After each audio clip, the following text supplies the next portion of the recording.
조합제 TV 시청자 여러분 안녕하십니까? 2020년 7월 8일입니다. 오늘은 반일 종족주의의 저자이신, 대표 저자이신 이영훈 박사님을 모셨습니다. 그리고 최근에 반일 종족주의와의 투쟁이라는 속편을 또 내셨습니다. 이렇게 감사합니다. 불러주셔서 영광입니다. 이영훈 교수님에 대해서는 뭐 별도로 설명을 안 해도 잘 아실 것이라고 생각하고 우선 책 이야기부터 하겠습니다. 작년 이 책이 여름에 나왔지 않습니까? 작년 한일 관계가 굉장히 어려울 때 이 책이 나왔는데 마침 그렇게 됐습니다. 그 책이 나오고 다시 또 이번 5월 달에 속편이 나왔는데 이 책에 얽힌 이야기가 많으실 것 같은데 제 기억으로는 이런 사회과학 책이 한국과 일본에서 동시에 베스트셀러가 된 거는 처음인 것 같아요. 저도 그렇게 알고 나름대로 기쁘게 생각하고 있습니다. 그동안 지난 1년간 이 책을 두고는 최근까지 합쳐서 더 한 6권 정도 반론서가 나왔습니다. 많이 나왔네요. 그래서 반론서를 또 이렇게 많이 불러일으켰다는 점에서도 나름대로 또 의미가 있지 않은가. 그렇죠. 그런 거 학술적인 논의의 장을 열었고. 그렇죠. 이게 이제 앞으로도 계속 예를 들어서 한국의 민족주의라는 게 뭐냐? 중국과 또 뭐 심지어 또 크게 보면 미국에 대해서도 굉장히 민족주의라고 이야기할 수 없을 정도의 그 국민이나 정부의 그 외교 통상 정책이 그렇게 전개되지 않습니까? 반면에 일본에 대해서는 그냥 철천지 원수처럼 이렇게 이게 과연 민족주의라고 할 수 있느냐 하는 이제 그러한 오랜 제 나름대로의 그 어머니 민족주의는 민족주의일진데 어떻게 해서 일본에 대해서는 그렇게 적대적이고 중국에 대해서는 그렇게 굴종적인가 사대주의적인가 그런 것을 적당하게 표현하는 어떤 용어를 찾다 보니까 이제 종족주의라는 말에 준복하게 되었는데 자 이것이 학술적인 용어로 살아남을지 그냥 일과성 유행으로 지나갈지는 저로서도 좀 기초가 주목된다고 생각합니다. 여기 서문에 속편 서문에 보시니까 국내에서 한 12만 부 팔렸다고. 그렇습니다. 아마 일본에서 40만 부 이상 팔렸죠. 그렇습니다. 일본에서 40만 부면은 논픽션에서는 1등이겠는데요? 그렇습니다. 일본에서도 20년 내로 일종의 학술서가 베스트셀러로 그렇게 팔린 적은 없어서 일본 사람들도 좀 경이롭게 생각하는 것 같습니다.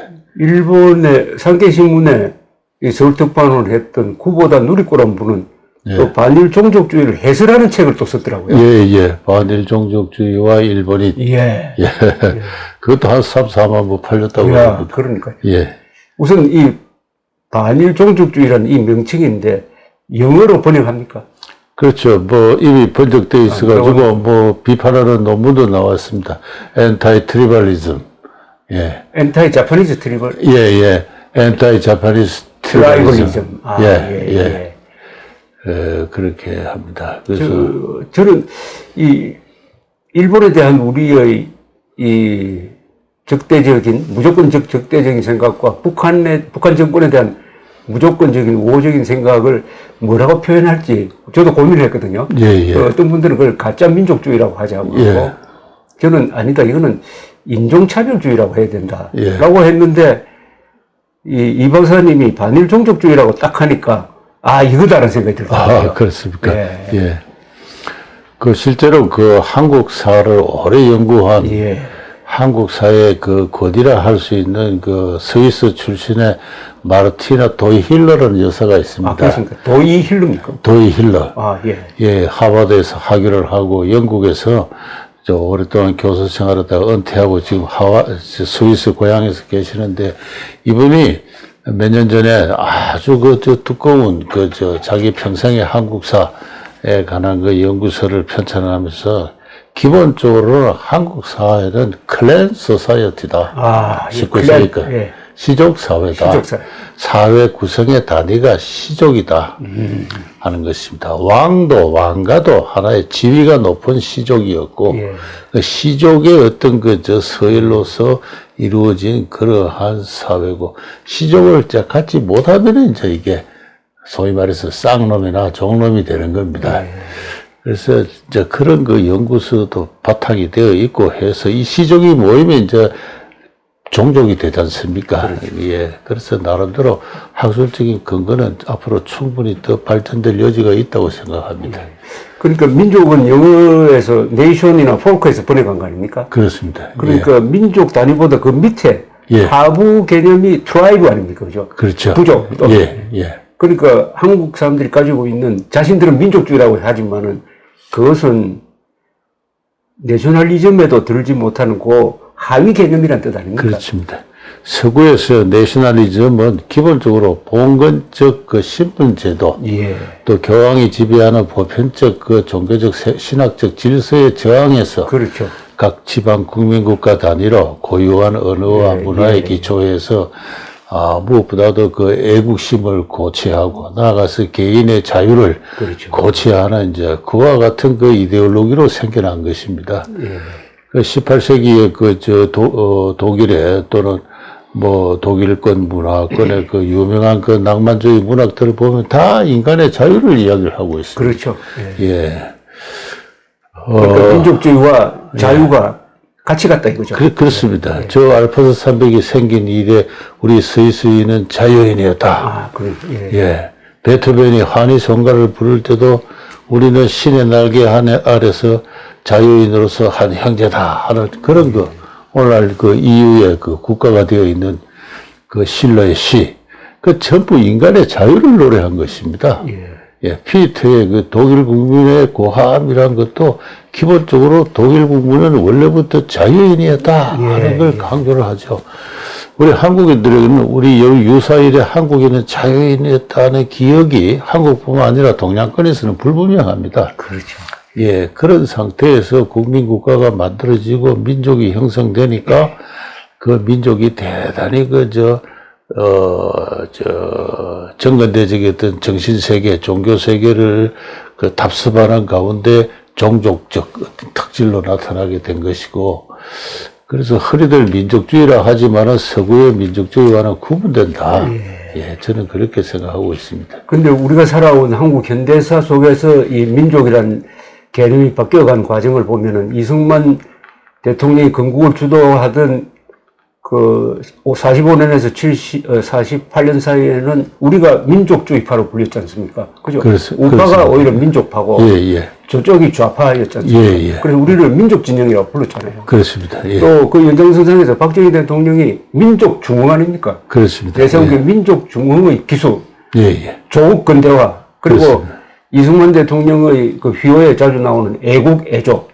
그럼 여기 보면은 민족주의와 애국심이 별 모순 없이 같이 서해졌단 말입니다. 그렇습니다. 그러다가 80년대부터 이 주사파라고 하기보다는 김일성주의자들이 등장하면서부터 북한이 민족주의 공세를 펴니까 바뀐 거죠. 그렇습니다. 80년대부터 한국의 민족주의가 그 종족주의적 성격을 현저하게 드러내면서 반일,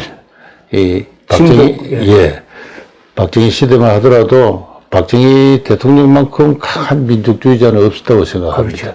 자주 국방으로 그게 또 이렇게 자주 자립경제, 자주 국방 이렇게 나타났던 그런 그 민족주의의 본래의 모습은 사라지고 80년대부터는 이상하게 통일정책, 친북 통일정책에 봉사하는 그러한 이데올로기로 변질되면서 현저하게 반미, 반일을 부추기는 그와 같은 내용으로 바뀌어 나갑니다.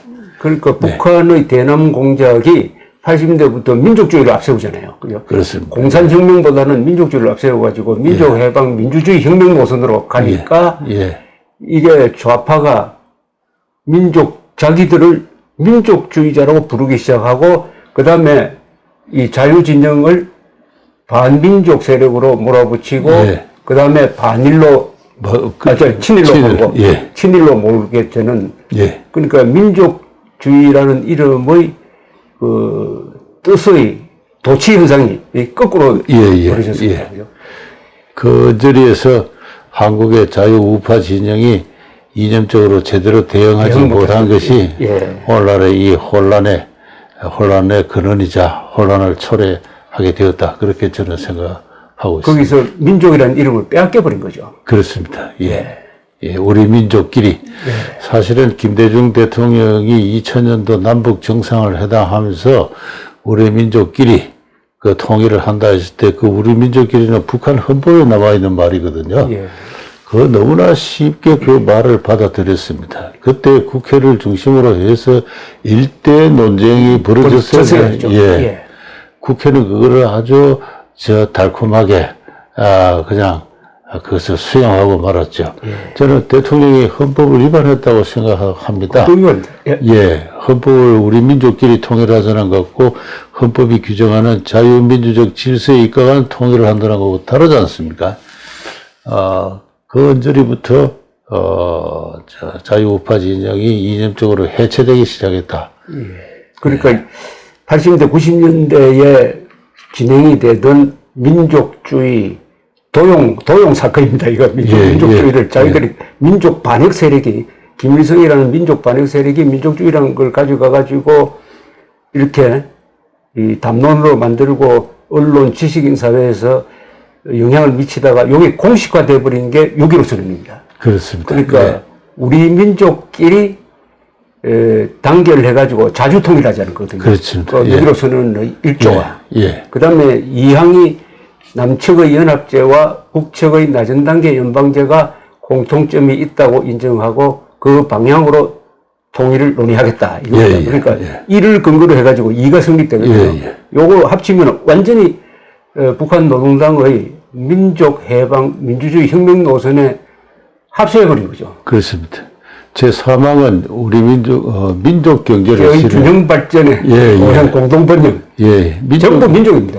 민족 경제라는 건 경제학 사전에도 없는 말인데, 뭐 그런 게 어떤 건지 아무도 알 수 없는 말인데도 북한의 헌법에 나오는 말입니다. 좀 전에 말씀드렸도 북한이 헌법을 민족주의적으로 개정을 하면서 나타난 말인데. 민족 경제라는 말이 북한 헌법에 있습니까? 헌법에 있습니다. 아, 그래요?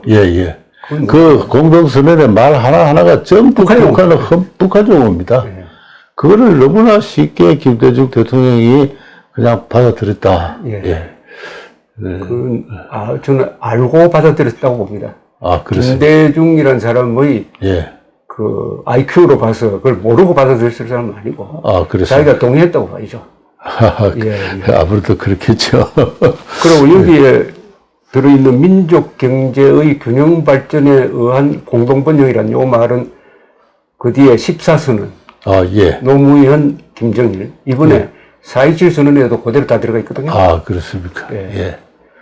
사실은 김대중 대통령이 젊은 시절에 내세운 대중경제론, 그게 바로 민족경제론입니다. 그렇습니까? 그 김대중 대통령 한 개인의 사상의 변천사를 보면은 전혀 돌비적인 현상은 아니고 그 대중경제론이 민족경제론으로 남한의 박연채 씨에 의해서 이제 민족경제론으로 공식화했는데 그걸 김대중 대통령이 그걸 받아들여서 벌써 87년, 92년 대선 때는 민족경제를 계속 선거 유세에서 민족경제를 실현하자고 계속 이야기를 했습니다.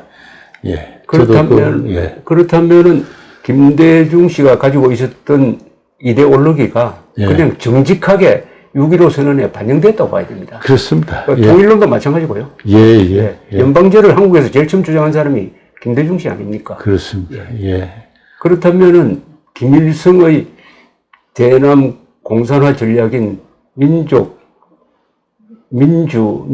민주주의 혁명론이 어떻게 하든지 김대중 세력을 포섭을 하고 그게 6.15선언, 14선언, 4.27 선언으로 이어지고 있다. 제가 분명히 그 인상적인 장면을 하나 기억하고 있는데 87년 대선 때인가요? 보라매 공원에서 그 김대중 후보가 유세를 할 때 제가 박연채 씨하고 같이 현장에 있었습니다. 김대중 후보가 민족경제를 실현합시다. 그러니까 박연채 선생이 옆에 있다가 저 사람이 아직도 민족경제를 안 해버리고 있어 하면서 끌끌끌 울더라고요. 그때만 해도 박연채 씨를 좋아했습니까? 제가 졸졸 따라다니고 등산도 가고 그랬던 아주 그런 저를 많이 아껴주셨습니다. 그래서 이 6.15 선언부터는 이제는 민족주의, 관로하면은 우리 이 박사님이 개념 규정한 대로 반일 종족주의가 남북 관계를 규정하는 가장 큰 지도 원리로 들어와 버리고 말았습니다. 그렇습니다. 그렇다면은 이것의 자연스러운 발현은 무조건적 반일로 가는 거죠. 반일을 통해 가지고 한국 근대 문명을 수용한 세력들을 이제 배척을 하고 친일파로 몰고 정치적으로 거세를 하는 거죠.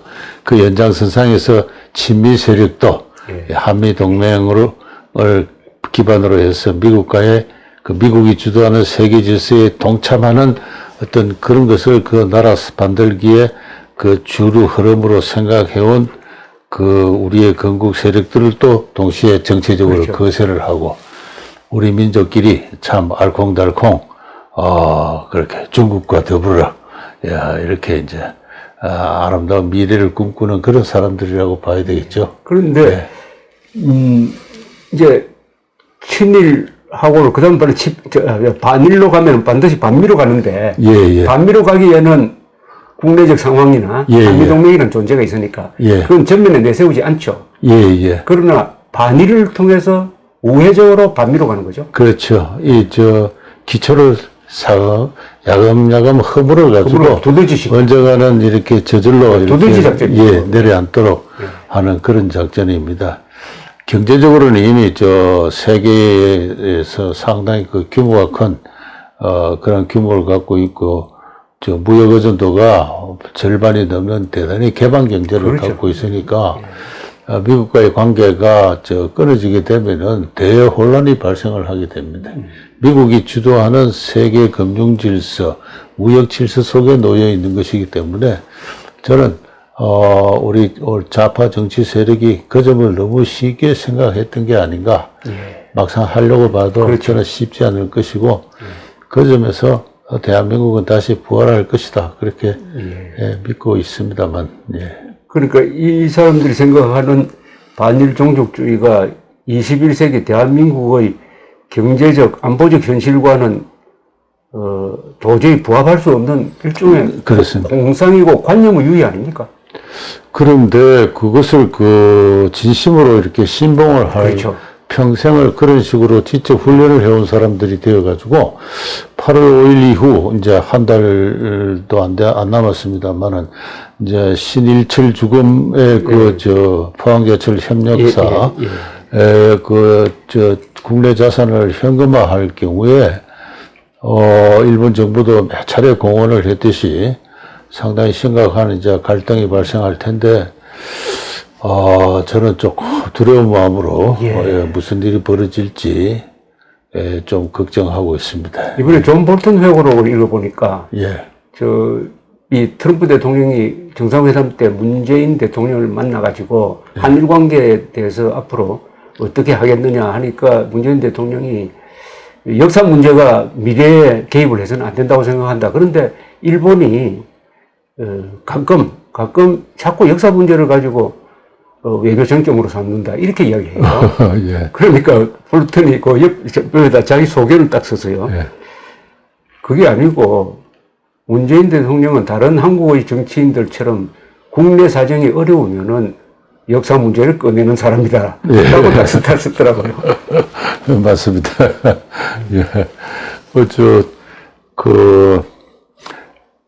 문재인 대통령이 지난 3년 넘었습니다만 뭘 했습니까? 위안부 문제가 이렇게 시끄러운데 위안부들에게 실질적인 도움이 되는 조치는 하나도 취하지 않았습니다. 오히려 박근혜 대통령이 헌법재판소의 결정에 따라서 어렵사롭게 일본과 맺어놓은 협상 자체를 깨었지 않습니까? 모든 것을 깬 사람입니다. 나중에 임기가 마쳤을 때 문 대통령께서는 지난 5년 동안 무슨 일을 하셨습니까? 물으면 정말 할 말이 없네요. 정말 아무것도 할 일이 없습니다. 적폐청산하겠다. 적폐청산. 아무도 생각하지 못한 나라를 만들겠다고 했는데 벌써 3년이 이제 다 3년 6개월 지나서 보면은 이제 아무것도 한 게 없습니다. 그런데 이제 그런 초조감도 혹시 작용할지 모르겠습니다만은 8월 달에 극단적인 어떤 외교 통상의 분쟁이 생기면은 저는 참 그 전도를 예측하기 힘든 그런 예, 불길한 느낌이 듭니다. 예. 이 민족주의, 그러니까 민족주의라는 요 무기를 북한 노동당 정권이 가져가고 남한의 종북 세력이 거기에 호응하면서 그동안 지식인의 담론 수준이던 게 6.15 선언을 계기로 해가지고 남북관계의 작동 원리로 바뀌고 그 다음에 문재인 정권 들어서고 나서는 그 정도가 아니라 이게 다른 정책에도 영향을 주는 그죠?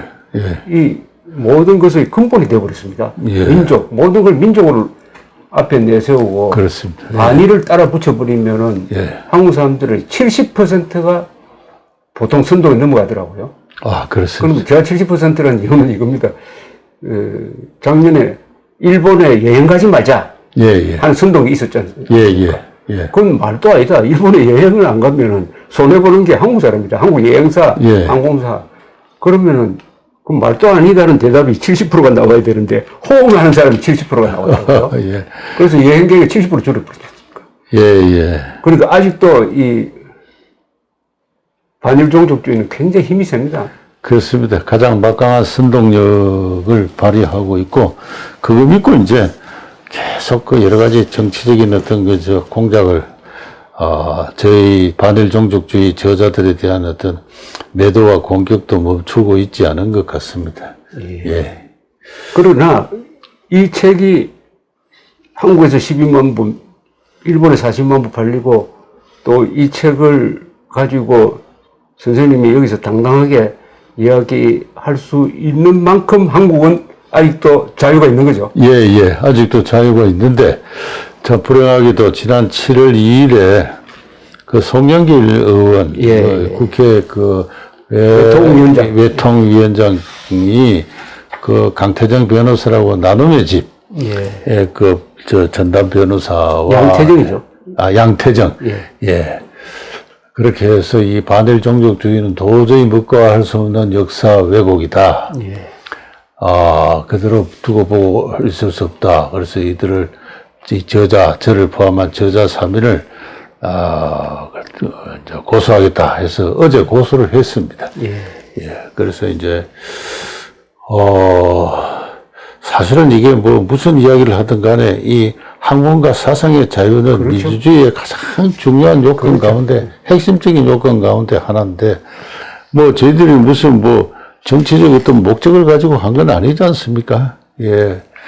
그러니까 이건 무조건 고소를 해가지고 이게 형사사건이나 사법적인 주제로 바꿨다는 게 이건 완전히 학문의 자유에 대한 위협이죠. 그렇습니다. 객관적으로 보면 조금 전에 말씀하신 대로 이 반일 종족주의적 어떤 그 선동력이나 분위기는 커서 어디까지나 갑은 한국의 소위 좌파 민족주의 세력들입니다. 갑이죠. 예, 예. 그러면은 저희들을 불러가지고 그렇죠. 토론을 하고 몇 차례 요구를 했습니다. 정대협이나 뭐 이런 데다가 토론하자. 하고 토론하자 했는데도 아무런 그 반응이 없고, 그 다음에 6권의 책, 비판하는 책이 나왔는데, 최근에 나온 건 제가 아직 한 며칠 전에 나온 건 못 봤는데, 나머지 건 보니까 예전부터 해오던 이야기를 답습을 하면서, 일본 우익을 대변한다는 인신고격을 계속 하더라고요. 이제 그런 수준의, 뭐 어쨌든 그런 수준의 학술적인 토론이라도 이게 어디까지나 학술 행위인데, 국회의원이 더구나 외통위원장 같으면은 일본과의 외교 통상에 관련되기 때문에 상임위원회를 연다든가 또는 청문회를 개최한다든가 토론회를 개최해가지고 이 소수자 의견도 한번 들어보자 하는 그런 식의 어떤 배려와 어떤 상호 존중에 입각해서 자기 의견을 이야기하는 게 아니고 한마디로 책을 읽어보지를 않았습니다. 읽어보지를 않고 이게 아주 삼류의 저급한 인터넷 신문이 있지 않습니까? 예를 들어서 이영훈이라는 사람은 독도를 일본 땅이라고 해서 일본에 돌려주자고 주장했다. 이거는 국가보안법 위반이다. 저 그런 이야기 한 적이 없습니다. 그렇죠. 그러니까 이제 신문에 떠도는 이야기, 오마이뉴스 같은 데서 떠도는 이야기들을 이제 그거를 그대로 믿고 그걸 제소를 하는 겁니다. 그 외에 또 위안부 문제는 또 이렇게 위안부를 매춘부로 했다고 이제 사자 명예를 훼손했다는 겁니다. 근데 저는 이 책에서, 두 권의 책에서 위안부에 관한 글을 한 7편 가까이 쓰면서, 그렇게 이야기했습니다. 기존에 이 문제에 종사해온 연구자들이 범한 큰 실수가 하나 있다.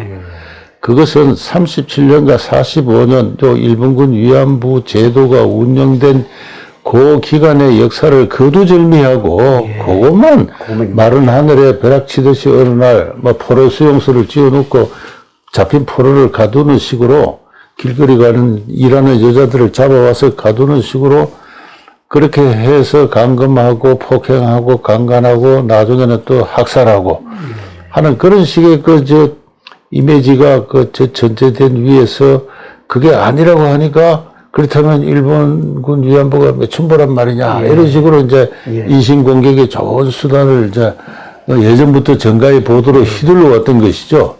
그걸 이제 이야기를 했는데 저희 책에서는 그 37년과 45년간의 역사는 결코 이렇게 전후 관계를 잘라서 이해를 할 수가 없고 해방 이후에도 60년대까지 한국 정부는, 대한민국 정부는 위안부라는 용어를 공식적으로 써왔습니다.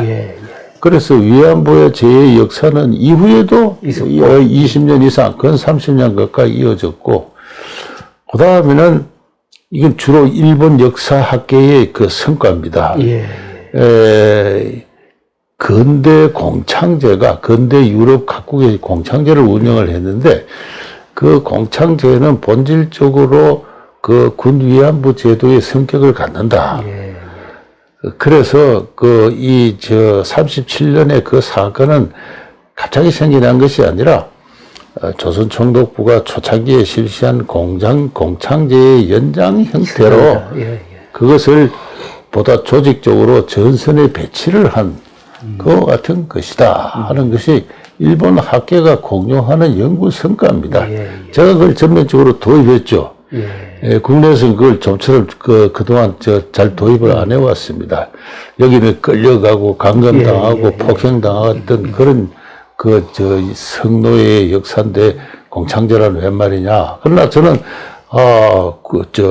제가 직접 사료를 봐도 그렇고 또 일본의 연구 성과도 그렇고 해서 그걸 도입을 하고 나아가서 조선시대로 올라가게 되면은 국경지대에 수자리하는 군관들을 위해서 기생을 설치했습니다.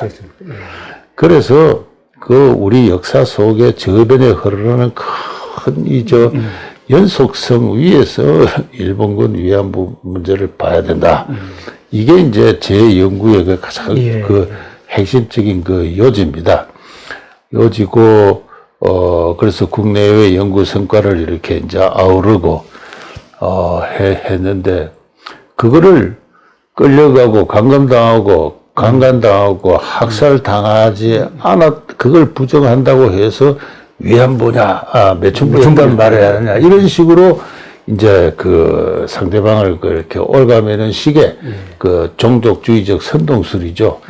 그걸 통해 가지고 이제 저희들을 공격을 했는데 한마디로 저희 책을 조금이라도 정독했다면은 그런 질문 자체가 제기될 수가 없는 겁니다.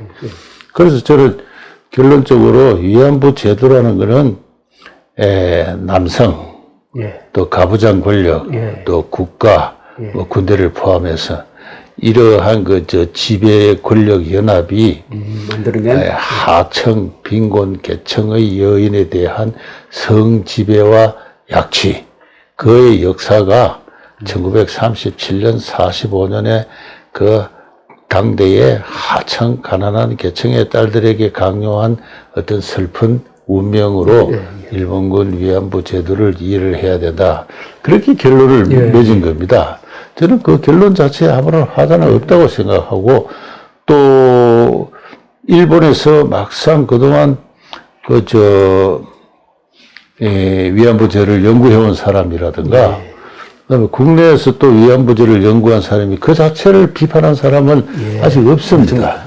없는데 연구자도 아닌 송영길 씨가 주도해서 도저히 묵과할 수 없는 사자 명예훼손이다. 이렇게 무슨 매춘부라는 단어를 쓴 적이 없죠. 저는 책에서 위안부 제도의 성격이 그러하기 때문에 이거는 개별 위안부에 초점을 맞춰서 이렇게 할 것이 아니고 전체적 역사적 성격을 규정하는 게 중요한 일이라서 매춘부라는 용어는 일부러 피했습니다. 단 어디 한 군데도 매춘부라는 용어를 써본 적은 없습니다. 저의 의도가 그러했습니다. 그런데 매춘부라는 용어가 표현하는 것은 자발적으로 성을 판다는 뜻이거든요. 그렇죠. 자발적으로 성매매, 매춘 산업에 뛰어들어서 돈을 버는 여자. 하나 이제 그런 이미지가 강한 말이죠. 그러니까 선생님이 생각하는 위안부는 자발적으로 성을 제공한 게 아니라 강제화된 성의 제공이었다. 이런 이야기죠. 당시에 지배 권력이 구조화된 그 지배 구조 속에서 약소계층의 여인들에게 그 성 지배와 약치가 강요된 것입니다. 거기에는 국가 권력이나 군대 또는 경찰의 책임도 있지만은 기본적으로는 당시에 가부장제, 가족제도, 호주제도 이런 그 당시에 그 합법적인 형태로 제도화되어 있는 사회 문화와 법과 제도가 중요한 역할을 했습니다. 그런데 종군 위안부가 되느냐 안 되느냐의 결정권은 본인이 있었습니까? 아니면 부모가 있었습니까? 부모가 하는 겁니다. 압도적으로 말해? 대부분의 그 가출을 해서 이리저리 떠돌다가 소위 주선업자들의 마수에 걸린 여자들도 있지만은 대부분의 경우에는 제가 인터뷰 기록들을 쭉 보면은 예를 들어서 우리 한국인들에게 기억나는 가장 남는 중에 한 분이 캄보디아에서 발견된 훈 할머니. 그분 이야기를 읽어보니까 아주 여실하게 잘 나와 있어요. 이웃집 청년과 혼담에 오고 가는 시기였습니다. 혼담에, 근데 갑자기 어느 날 남자들 3명이 들어닥쳐서 트렁크에 짐 싸라고 해요. 어머니는 한쪽 구석에 앉아서 울고 있고, 아버지는 그 사람들과 뭔가 열심히 이야기를 하고 있습니다. 뭘 말하는 겁니까? 그래서 이제 트렁크를 사고 울면서 집을 왔으니까 동네 안에서 6명의 자기 또래들이 또 같이 가죠. 만약에 그게 강제 연행이 한 노예 사장이었다면은 꽃갱이를 들고 집집마다 낫을 들고 나서죠. 사랑하는 딸이 그러나 아무도 골목은 적막하고 남자들을 따라가는 자기와 같은 또래 5명이 같이 출발했다. 아버지가 옆에서 뭔가 열심히 설명했다는 게 뭘 이야기하는 겁니까? 혼담을 앞두고 그런 일이 자주 있어요. 다른 기록에도 비슷한데. 내보내면 이제 자기 게 아니지 않습니까? 그렇죠. 그러나 당시에 비정한 가부장들은 얘를 주선업자들에게 넘겨주면은 4년어치 방직공장, 남자 월급이 해당하는 돈이 생기는데 집안 살림도 어려우니까 옛날에는 딸을 살림이 미쳐더라 그랬습니다. 그렇죠. 그런 식으로 비정한 가부장들의 그 딸들을 주선업자로 내주는데 그러면 이 사실을 경찰이 알았다 했을 때 불법이냐? 아닙니다. 모든 게 합법적인 프로세스로 이루어져요. 주선업자들도 부동산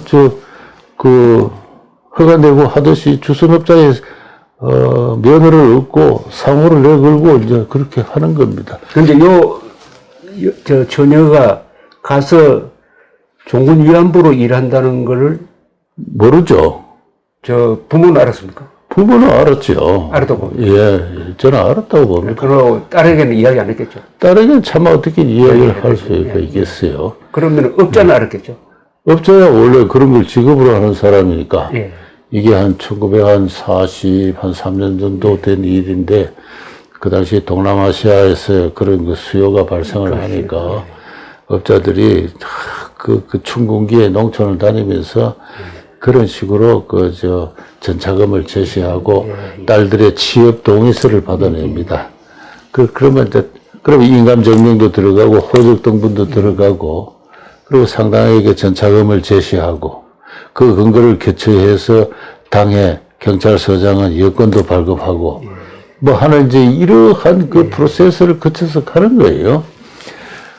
그래서 저는 오늘날의 관점에서 보면 분명히 범죄입니다. 그래서 그것이 범죄일진데 당대 사회의 가족제, 가부장 권력, 빈곤, 그 다음에 주선업자, 그 다음에 그 위안소를 설치한 일본군, 그 총독부, 다 책임이 있는 것이죠. 하나의 그 시대의 구조적인 어떤 상황입니다. 그럴 때 딸들에게 무슨 자발이나 강제나 선택권이 어디 있습니까? 자, 그런데 이제 처음 데리고 갈 때 이 처녀는 위안부용이다, 아니면은 여자 노동자다, 이런 식으로 처음부터 결정되는 겁니까? 아니면은 가서 거기서 결정이 되는 건가요? 그러니까 그에게 전차금을 제시할 때는 이미 처음부터 그 위안부 그 아버지는 그 다른 위안부의 일기를 들으면은 딸이 이번에 주선업자들이 이제 딸에게 접근을 합니다. 그러면 효도를 한다 해서 아버지 내 좋은 데 가는데 돈을 얼마 준대요 하니까 아버지가 눈물을 흘리면서 그냥 듣고만 있었다, 이런 이야기도 있습니다. 다 알죠. 그 시대적인 상황이 어떤 전쟁기에 그래서 실제로는 그렇게 해서 벌어진 일인데 이것을 이제 종족주의적으로 번안을 해가지고 경찰이 조용한 마을에 들어가서 소녀들을 강제 납치하고 그 다음에 트럭에 싣고 배에다 싣고 그냥 감금하고 폭행하고 또 강간하고 그리고 어느 단계가 되면 이제 쓸모가 없으니까 총살하고 하는 이제 이런 이 영화들이 만들어지지 않습니까? 그래서 이제는 좀 한국인들도 좀 성숙해서 좀 그러한 종족주의적 선동이나 환상으로부터는 좀 벗어날 필요가 있다.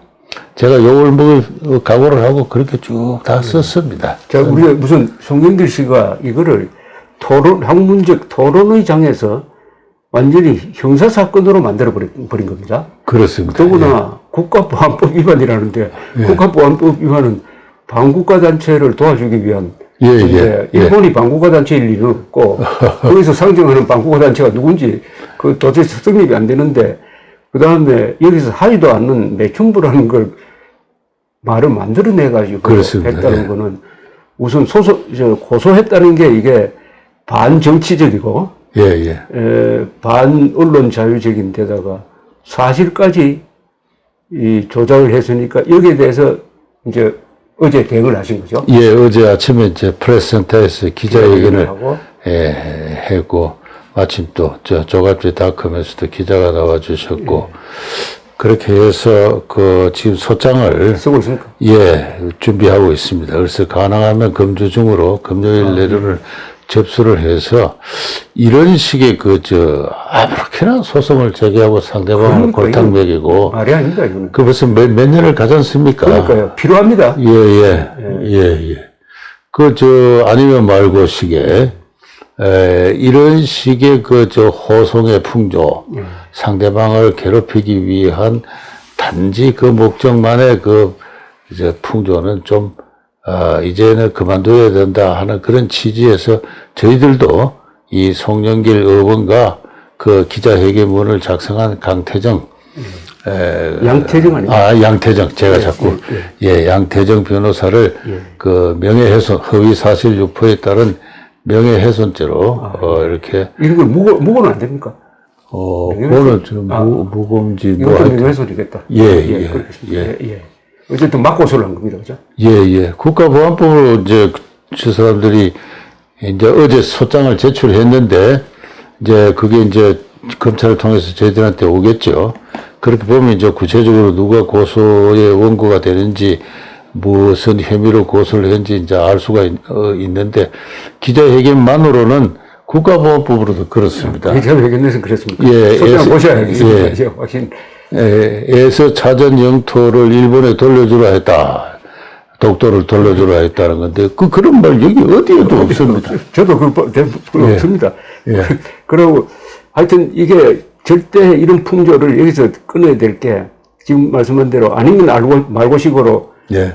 고발을 해놓으면은 우선 검찰에 가서 조사를 받고 예. 준비하고 하는데 얼마나 에너지를 소비합니까? 그렇습니다. 그게 예. 아깝고 그 결론이야 과거 검찰이면 뻔하죠. 이건 기각인데 예. 또 모르죠. 요새 또 하도 검찰이 어떻게 하는지 예, 예. 또 만들어낼지도 모릅니다. 어쨌든 피곤해져요. 예, 예. 그리고 무엇보다도 학문의 세계를 형사사건으로 만들었다는 이 비겁함입니다. 저는 그렇습니다. 이 배운 사람으로서 절대 할 수 없는 예, 예. 이거 한국은 어떻게 보니까 이 결투 문화가 없는 나라가 돼가지고 예, 예. 이런 결투는 토론으로 해야 하는 거 아닙니까? 그렇죠? 그렇습니다. 예. 아니 예. 무사 같으면 칼 뽑아 하지만은 예. 이거는 완전히 싸움의 윤리가 없는 겁니다. 그렇습니다. 예. 저는 그게 제일 나쁘다고 생각합니다. 그래서 외통위원장이나 되어가지고 그러니까, 그렇게 자신이 없어서 불러서 이야기를 듣는 자리라도 한번 마련해 그렇죠. 최소한의 예의 염치도 없었느냐. 저는 그렇게 올라치면죠. 예. 한번 그런 영상물을 이제 촬영을 했습니다만. 그리고 독도를 일본에 돌려주자고 했습니까? 아닙니다. 그런 말을 한 적이 그런 없고. 주장을 했습니까, 이 사람들이? 예, 했습니다. 예. 근데 그거는 책을 안 읽어보고 싸구려 언론에서 이제 떠도는 이야기를 그걸 이제 그대로 믿고 한 건데 저는 독도 문제에 대해서 한국인들이 본질을 잘못 짚고 있다. 아, 예. 예. 영토의 변경이나 취득이나 변경은 오로지 정치적, 군사적 의지와 행동의 결과로 나타나는 현상입니다. 예. 그러면은 1952년에 이승만 대통령이 무엇 때문에 그 독도를 편입을 했느냐. 그 독도 편입의 주체가 되는 그분의 뜻과 생각과 당시의 상황을 우리가 알고 그 의미를 새겨야 되는 것이 중요한 일인데 지난 30년간이나 이 독도 문제가 이렇게 확장되어 오는 과정에서 그에 대해서는 한마디 그건 맞습니다. 예. 한마디. 그걸 정당성의 근거로 생각 안 해요. 그렇습니다. 예. 진짜. 일본이 북방 영토를 러시아한테 그러니까. 뺏겼는데 전쟁이 지니까 뺏겼지 않습니까? 예. 일본이 아무리 모스크바 광장에다가 북방 그렇죠. 영토는 일본의 영토입니다 하고 자료 전시를 해도 러시아 사람들 그들도 보지도 않습니다. 우리가 신뢰 지배를 하고 있죠. 신뢰 지배를 하고 있는 마당에 그러한 상황을 만들어낸 분이 무슨 뜻으로 그렇게 했는가를 그렇죠. 예. 우리가 이해를 해야 되는데 처음에 해방이 되고 나서 메가더 정부가 패전한 일본 정부의 영토를 이렇게 끄면서 당초는 독도를 일본 말로는 다케시마를 한국으로 붙였습니다. 예. 그게 45년부터 48년까지. 48년까지. 예. 그런데 이제 일본이 이제 아니다 하고 이제 로비를 한 거죠. 로비를 해가지고 막상 52년도 샌프란시스코 조약에서는 이 일본 말로 다케시마, 우리말로 독도가 일본 쪽으로 붙었습니다. 예. 그래서 그 사실을 알고 난 이승만 대통령이 아니 언제는 붙였다가 언제는 떼고 그래 그동안 미국이 우리를 해방시켜주고 전쟁도 방해해주고 한 건 고마운데 역사적으로 우리한테 책임질 일도 많다. 일본의 한국 병합을 그렇죠. 용인하고 지지하지 않았느냐. 또 얄타 회담 때 왜 소련군을 말이지 끌어들여가지고 이 분단을 초래했느냐. 또 정부 수립 이후에 조금만 더 있으려고 그렇게 애걸 하는데 그렇게 매장하느냐. 나가서 또 한국 전쟁을 초래했지 않았느냐. 그까지 다. 예, 계속 미국을 비판하는 입장이었기 때문에 미국에 감사를 하면서도 그렇죠. 미국의 책임을 추궁하고 있는 그분이기 때문에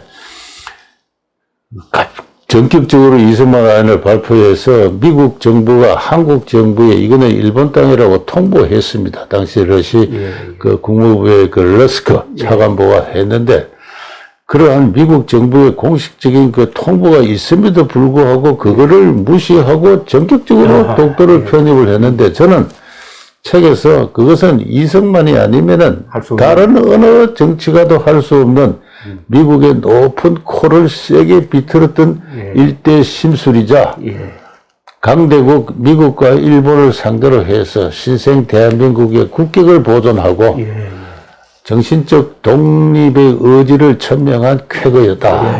쾌거였다고 하셨네. 뭐 쾌거란 말을 쓰는지는 아닙니다. 그런 뭐, 취지. 제가 그렇게 이야기를 했습니다.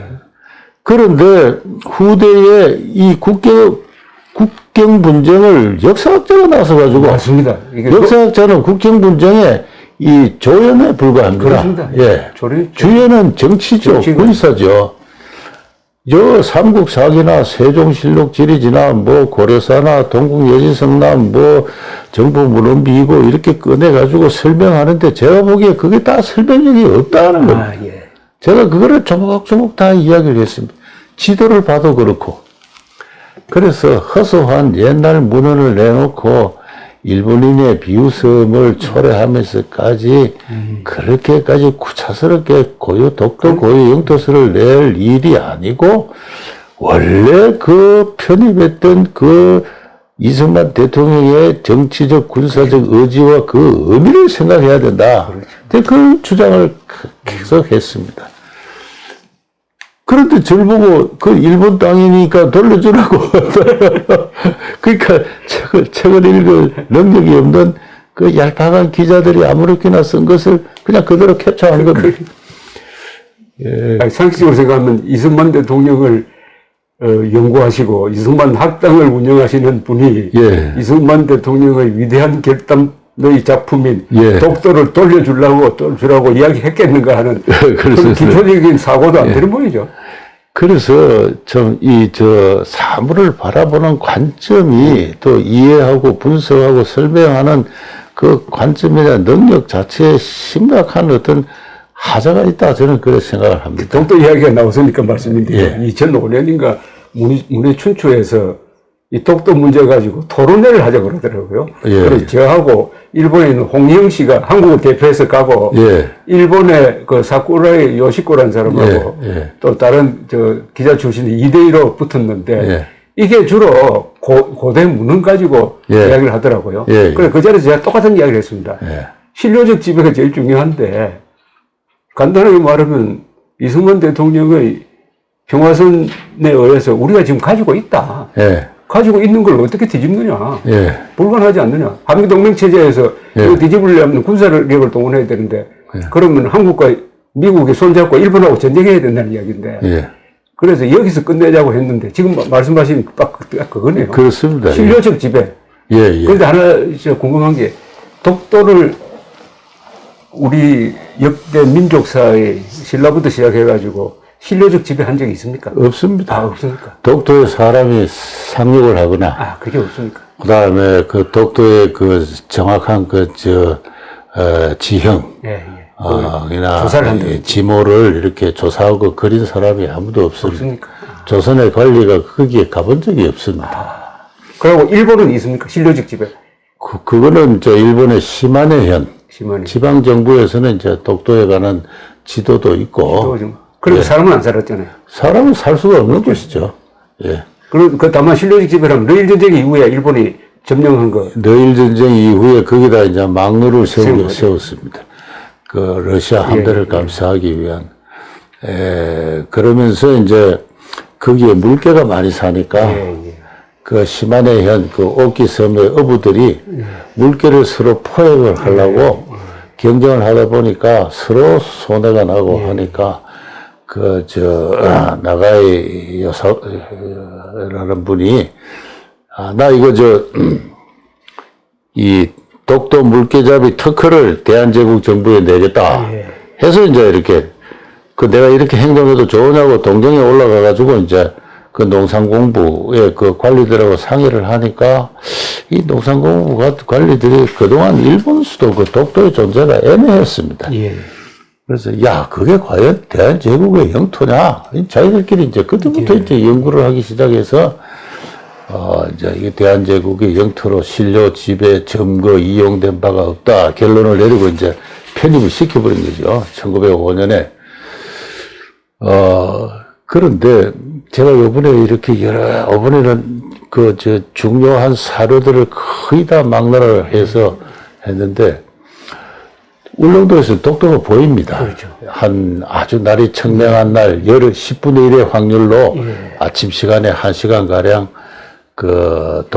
동남 해상에 손톱만한 크기로 독도가 부상되었다 왔다가 1시간 뒤에 사라지는 그런 식으로.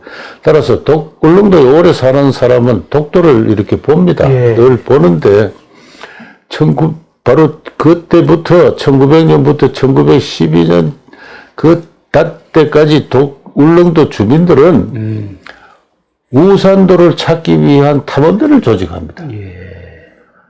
우산도가 이 울릉도 근방에 울릉도만한 크기의 비옥하고 넓은 섬이 하나 있는데 울릉도가 너무 좁으니까 우리 거리가로 살자 해서 울릉도 주민이 두어 차례 우산도 탐험대를 조직해가지고 노력하다가 실패한 그런 신문 기사가 있습니다. 다시 말해서 매일 아침에 보는 독도는 우산도라고 생각하지 않고 저 사람 살 수 없는 데라는 걸 누구나 다 잘 아니까요. 그 밖에 우산도를 찾기 위해서 노력을 하는 그런 기사가 있습니다. 그래서 저는 종합적으로 볼 때 우산도라는 거는 제주도에 옛날 탐라국이 있어가지고 그렇죠. 제주도를 또 간혹 탐라도라고 부르기도 하지 않습니까? 그런 식으로 생겨난 어떤 섬의 별칭이자, 또 그것이 이제 언제부턴가 울릉도와 비슷한 크기로 이렇게 그려진 것은 바다로부터 완전히 차단된 조선왕조의 정신문화가 만들어내는 환상이다. 제가 그거는 일관되게 주장했는데 그 점에 관한 제 논리에 아직 하자가 이렇게 명백하게 지적된 바는 없습니다. 근데 저는 그런 기록들을 내놓고 논쟁을 하면은 오히려 입장이 약해질 수밖에 없습니다. 상대방을 설득을 할 수가 없죠. 그렇죠. 조선의 관리가 신뢰적으로 그를 인지하고 이용하고 지배한 적이 없습니다. 그래서 그것과는 무관하게 영토의 변경과 취득은 나름대로 합법성과 그렇죠. 의미를 갖는다 그렇죠. 하는 것을 알고 그 신료를 지배하고 있는 입장에서 오히려 당당하게 그렇죠. 그런 문제를 오히려 그렇게 대처할 일인데 이거를 오히려 자꾸 신료를 지배를 하고 있으면서도 분쟁을 정폭하고 있단 말이에요. 그렇죠. 가지고 우리가 또 가지고 있으면서도 괜히 저쪽 어떻게 보면 일본 논리에 말려버리는 건데. 그렇습니다. 그 학문적인 논리로 바꾸는데 이 힘의 논리가 지배하는 데인데 또 뭐 국제법이라는 게 힘의 논리고 또 신료 지배를 한 지가 뭐 1, 2년도 아니고 말이에요. 52년이면은 70년이 다 됐는데. 그렇습니다. 왜 당당하지 못하게 하느냐. 그러니까 지금 한일 관계에서 3대 걸림돌, 위안부, 독도, 그 다음에 이제 강제징용에 대해서도 지금 이 교수님 입장은 강제성은 아니라는 거죠. 그러니까 1944년 8월에 되면 이제 징용이 시작됩니다. 그거는 이제 이렇게 영장이 나오죠. 그렇죠. 그 영장이 나오는 그 단계는 거역을 할 수가 없습니다. 그렇죠. 국가 권력이 공식적으로 동원하는 거니까요. 거역을 하고 도망을 치면 체포가 되고 형을 살게 됩니다. 그게 이제 마지막 또 강제징용은 지금 말한 징용은 일본 사람한테도 해당되는 거죠. 그렇죠. 일본은 훨씬 더 전부터 총동원법에 의해서 한국에 대해서 늦게 적용. 한국에 대해서는 뒤늦게 이제 워낙 일본이 다급하고 마지막에 되면 일본군이 뭐 총수가 한 500만이 넘습니다. 그렇죠. 그러니까 뭐 젊은이들 나이 30살 때까지 다 군대를 가버리니까 그렇게 이제 다급해서 그렇게 한 건데 그 전에 39년부터 그 전부터 이미 중일 전쟁이 일어나고 만주사변이 일어나서부터 많은 한국인들이 일본으로 건너갔습니다. 그렇죠. 영고 이민의 형태라든가 여러 가지 형태로 그래서 그렇게 넘어간 분들이 한 170만 가까이 되고 그다음에 39년부터 45년 사이에 이제 소위 처음에는 모집 그다음에는 관할선 마지막에 이제 징용 이렇게 세 단계를 거쳐서 또 약 한 7, 80만 명이 이렇게 일본으로 건너가게 됩니다. 근데 해마다 10만 명 이상 자유의지로 일본으로 도항하는 물결이 1944년까지 끊어지지 않습니다. 그만큼 일본에는 뭔가 일자리가 있고 소득이 있고 새로운 삶의 기회가 있고 하니까 쭉 건너가는 거죠. 그 큰 흐름의 한 부분적인 이 국가 권력의 노무 동원의 형태로 모집과 관알선의 경로가 있었는데 이것을 가지고 여기에 이제 훨씬 더 많은 사람이 갔습니다. 마지막에 징용은 얼마 되지 않습니다. 한 10만 명 정도가 안 됩니다. 근데 이 모집과 관할선을 강제 동원이다. 또 노예적으로 사냥되고 끌려가 가지고는 혹사당했다. 임금도 제대로 받지 못했다. 그냥 피골이 상접한 상태로서 목숨만 겨우 부지해서 돌아왔다. 이거 아닙니까? 이제 그런 주장을 하는데, 이 책에 관한 많은 독자들의 서평이라든가 또는 이승만 학당의 이 강의에 댓글 붙은 거 보면은 많은 서평 댓글이 우리 할아버지, 아버지는 그렇지 않았다. 그렇죠. 일본 가서 힘들게 노동한 건 사실이지만, 그 뒤에 세상을 사는데 큰 일본의 견문이 도움이 되었고, 또 어려운 살림에도 큰 도움이 되었다. 하는 그런 기억도 아주 많습니다. 많고, 제가 경상도 이 울산 지역으로부터 이 전라도 이 순천 지역까지 이 남해안 일대에 대해서 좀 필드워크를 한 적이 있는데, 그 지역은 전 농가의 3분의 1이 가족 전원이나 그 일부가 일본으로 건너갔습니다. 비율이 높네요. 그만큼 광범하게 일본으로 건너가는 어떤 물결이 있었다는 걸 말씀드리고 경상남도가 많습니까? 경상남도 역시 가장 많고요. 근데 송명길 측에서는 강제징용 문제를 뭐라고 했다고 해서 고소를 한 겁니까? 첫째는 징용 당하는 사람이 또는 강제 동원 당하는 사람이 이를 천재 이루의 입센양명의 기회로 생각했다. 그 책에서 그런 말이 없습니다. 그게 그 말은 정한기 씨가 쓴 논문에, 그거는 학도병, 육군특별지원병인데, 그거는 경쟁률이 70대 1, 80대 1. 그렇죠. 49대 1이었으니까. 지원병. 지원병도. 그건 뭐 입신양명의 기회라고 했다고 볼 수 있어요.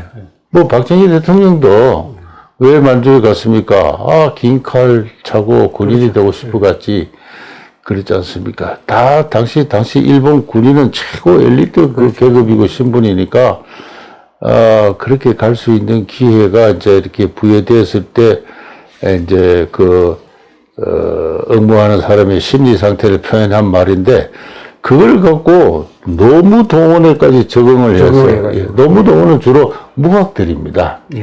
사회 최하층의 무학 출신들이 가는데, 육군 특별 지원병이나 학도병은 이제 고등교육을 받은 사람들이 가는 거죠. 벌써 차원이 좀 다른데, 그래서 책을 읽지를 않았으니까 군사동원과 관련된 이루어진 표현을 노무동원의 것으로 적용을 해가지고 자발적으로 천재 이루의 기회다 이렇게 생각해서 일본에 갔다는 겁니다. 그 다음에 두 번째는 가서 기본 소득조차도 지급받지 못했다. 근데 그건 사실이 아닙니다. 그건 전혀 사실이 아니고요. 그래서 사실이 왜 사실이 아닌가를 자세하게 썼는데, 그 두 사람은 읽어보지도 않고 자기가 주입받고 알고 있는 그 좁은 틀에서 새로운 학술적인 연구 성과를 부정하고 있는 겁니다. 그러니까 이게 고소에도 어떻게 보면 최소한의 지적 성실성이 있어야 되는데, 본문을 읽어보면서 밑줄 치가면서 하지 않고, 하지도 않는 이야기를 했다고 해가지고 지금 고소했다는 그런 주장이시죠? 그렇습니다. 그러면 이건 뭐 참, 성립될 수 있다고 보는데. 기자, 이제 고소장을 받아보면은, 거기는 이제 송영길 의원 이름은 없겠죠. 그 유족들이 이제 하겠지만. 지금은 저쪽 보도된 걸 기준으로 그렇지. 해서 지금 기자회견을 통해서 그 자리에서 이제 배포한 기자회견문이나 송영길 의원의 인사말에 이제 그런 게 나옵니다. 그래서 저는 그것을 일단 좀 이렇게 걸어서 명예훼손죄로 이제 맞고소를 지금 제기를 하려고 하고 있습니다. 작년에 이 반일 종족주의가 나왔을 때 조국 씨가 그때 비판하는 글을 썼는데 자기가 읽어보지도 않고 다른 사람이 쓴 걸 링크를 시켰죠. 그렇습니다. 근데 그 링크가 된 글이 또 제대로 비판한 게 아니었죠. 그렇습니다. 뭐 구역질 난다, 그렇죠. 그런 뭐 토가 난다, 뭐 이제 그런 표현을 해서 사실은 그 대학 교수가 할 말이 아니죠. 그렇죠. 그래서 그것도 명예훼손으로 고소를 했습니다. 그런데 뭐 아무런 반응이 지난 1년 사이에 없습니다.